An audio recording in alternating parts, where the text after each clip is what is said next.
All right, Sarah Chamberlain is president of Main Street Partnership. And the question is, Sarah, good morning, is Donald Trump, after Wisconsin, losing momentum?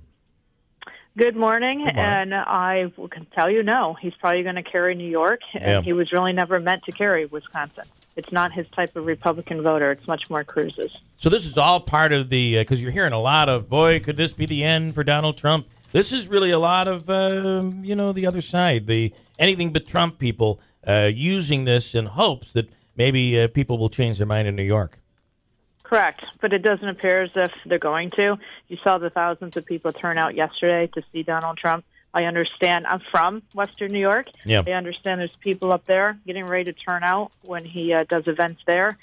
So I think he's going to roll. In Western New York, there's only one person getting ready to turn out, and he has a huge following, probably just second to Donald Trump, and it's Carl Paladino is enormous out there in the Buffalo region with Trump.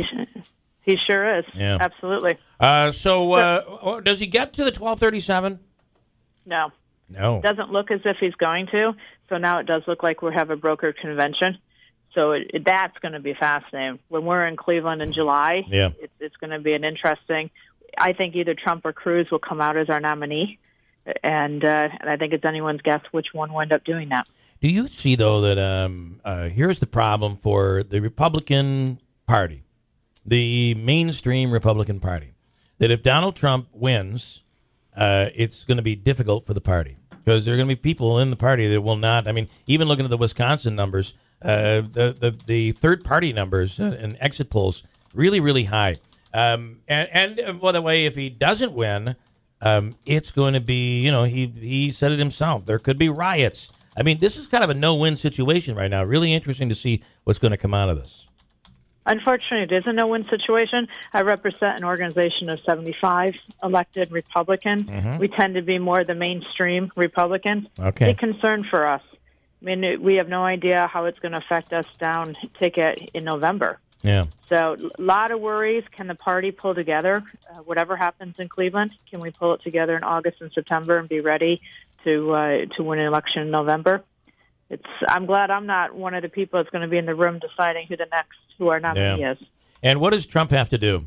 I mean, he keeps saying, "I'm going to come back. I'm going to be presidential. Just let me get back to you when I'll do that." But what can he turn it down a little bit, and will that work? That's exactly what he has to do. I travel the country on what's called a woman-to-woman tour, talking to suburban women. He needs to appeal to them. He needs to start talking about issues they care about, like drug addiction, mental health issues. And you see him trying to pivot to do that in the last couple of days due to the fact that he's had his daughter, who just had a baby out, and his wife. And they're talking about the need for him to be more presidential and not to retweet as much. So I do think the inner circle is starting to get that he has to go back and appeal to the women again.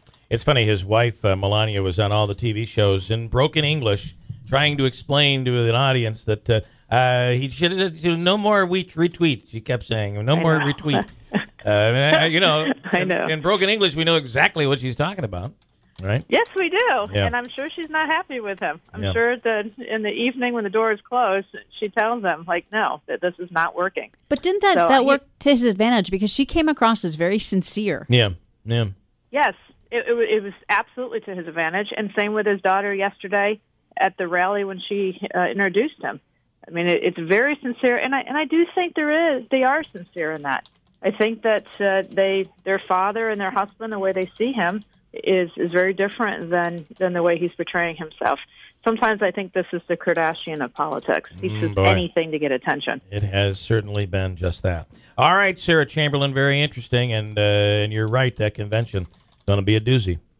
Thanks, stay tuned. Thanks for your time. I appreciate it. I just had to laugh. Sign of the times. You talk about different things that have derailed presidential campaigns, and in this case, it sounds like too many retweets.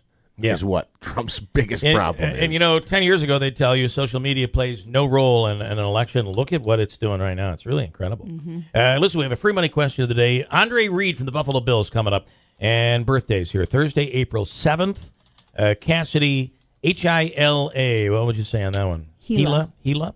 Cassidy Hila is celebrating today. Happy birthday. Ave Klausner, happy birthday. Morgan Costa in Utica, celebrating a birthday today. And the cake goes to Cassidy Gila in Utica. Cassidy, happy birthday. She gets a cake from the Florentine Pastry Shop on Bleecker Street. You can join our VIP club and submit your birthday online at WIBX950.com or send in a postcard to WIBX Birthdays, 9418 River Road, Marcy, and that is 13403. Christine will do the news coming up in a second. I just want to send out best wishes to everybody at Miles Elementary School today. I know they're going through a very tough time today, and we just want to send out our best to those at Miles Elementary in New Hartford. 7:30 at WIBX.